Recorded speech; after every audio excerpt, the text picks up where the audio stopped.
जब हम किलों की बात करते हैं तो अक्सर हमारे मन में बड़ी बड़ी दीवारें, मजबूत दरवाजे और लड़ाइयों की तस्वीरें आती हैं। लेकिन आज हम एक ऐसे किले को समझने वाले हैं जो सिर्फ पत्थरों से नहीं बल्कि डर से बना है। ये एक ऐसा शाहकार है जिसे मनोवैज्ञानिक युद्ध के लिए डिजाइन किया गया था। तो चलिए गहराई से समझते हैं कि कैसे दौलताबाद किले को सिर्फ दुश्मन को हराने के लिए नहीं बल्कि उसकी रूह को तोड़ने के लिए बनाया गया था। ये कोई फिल्मी डायलॉग नहीं है। ये दौलताबाद किले के अंदर कदम रखने वाले किसी भी इंसान के अनुभव का सच है। एक ऐसा किला जहां दुश्मन के घुसने से पहले ही उसकी हार तय हो जाती थी। ये सिर्फ एक किला नहीं था, इसे डर का आर्किटेक्चर कहना ज्यादा सही होगा। तो चलिए इस किले की कहानी को शुरू से शुरू करते हैं। और कहानी शुरू होती है इसके बाहर से ही। इसके बनाने वालों ने सिर्फ पत्थर और गारे का इस्तेमाल नहीं किया, उन्होंने तो पूरे के पूरे पहाड़ को ही एक हथियार में बदल दिया था। यहाँ की रणनीति ही ये थी कि लड़ाई शुरू होने से पहले ही दुश्मन को थका दिया जाए। जरा कल्पना कीजिए, हमलावर सेना को एक ऐसी दीवार पर चढ़ना है जो एकदम खड़ी और चिकनी है, इतनी चिकनी कि उस पर पकड़ बनाना लगभग नामुमकिन है। और तो और ऊपर से टपकता हुआ पानी उसे और भी फिसलन भरा बना देता था। बस यहीं पर दुश्मन की आधी हिम्मत और आधी ताकत खत्म हो जाती थी। यहाँ देखिए कितनी खूबसूरती से हमलावर की हर मुश्किल को किले के फायदे में बदल दिया गया था। हमलावर का जो भारी कवच उसकी रक्षा के लिए था, वही उस थका देने वाली चढ़ाई पर एक बोझ बन जाता। गुरुत्वाकर्षण उसकी ताकत को चूस लेता था। ये दिखाता है कि यहाँ प्रकृति और इंसानी दिमाग का कितना बेजोड़ संगम था। लेकिन असली खेल, या यूं कहें कि असली डर, तो किले के अंदर घुसने के बाद शुरू होता था।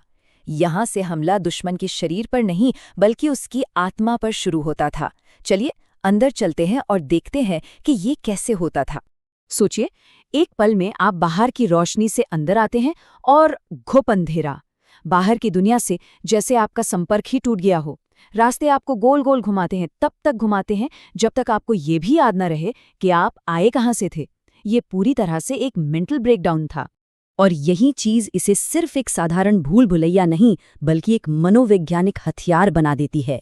इसका मकसद दुश्मन को सिर्फ रास्ता भटकाना नहीं था बल्कि उसके दिमाग को इस कदर तोड़ना था कि उसे यकीन हो जाए कि यहाँ से निकलना नामुमकिन है। इस भूल भुलैया के अंदर सिर्फ रास्ते नहीं भटकाते थे, यहाँ तो मौत के जाल बिछे थे, एक नहीं कई परतों में। ये सिर्फ रास्तों का जाल नहीं था, ये आतंक का एक पूरा सिस्टम था। तो हमलावरों को आतंक की इन 3 परतों का सामना करना पड़ता था।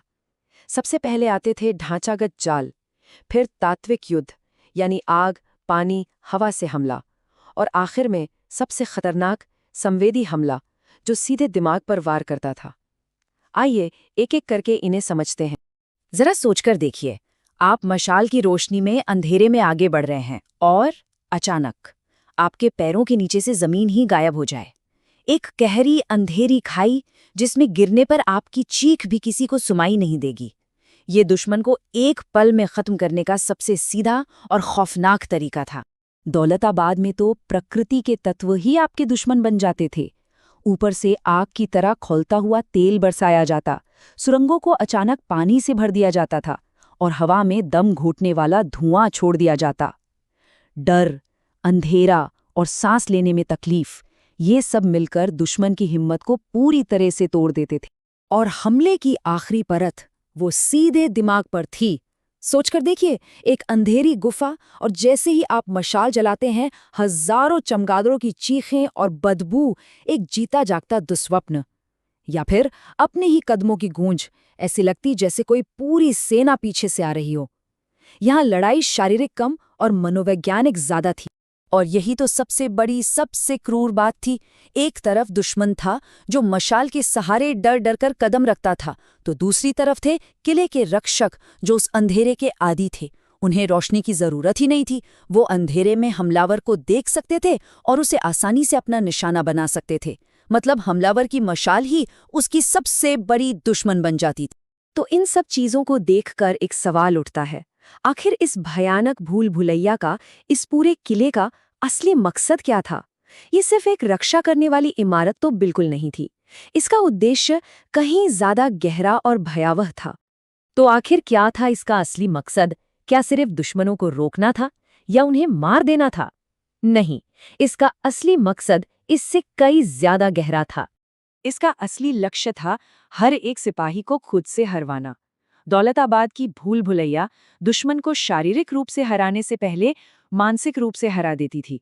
यहाँ तलवार से लड़ाई बाद में होती थी, पहले दुश्मन अपनी हिम्मत और अपने जहन की लड़ाई हार जाता था। आखिर में ये किला इस बात का सबूत है कि सबसे खतरनाक हथियार तलवार या तीर नहीं, बल्कि इंसान का दिमाग होता है। और सबसे बड़ी जीत वो होती है जब दुश्मन बिना लड़े ही हार मान ले। तो ये सिर्फ एक भूल भुलैया नहीं थी, ये दुश्मन के लिए बनाया गया एक जिंदा कब्रिस्तान था, जहां वो सांस लेते हुए भी अपनी मौत का इंतजार करता था। एक ऐसी जगह जिसका रहस्य और खौफ आज भी उसकी दीवारों में जिंदा है।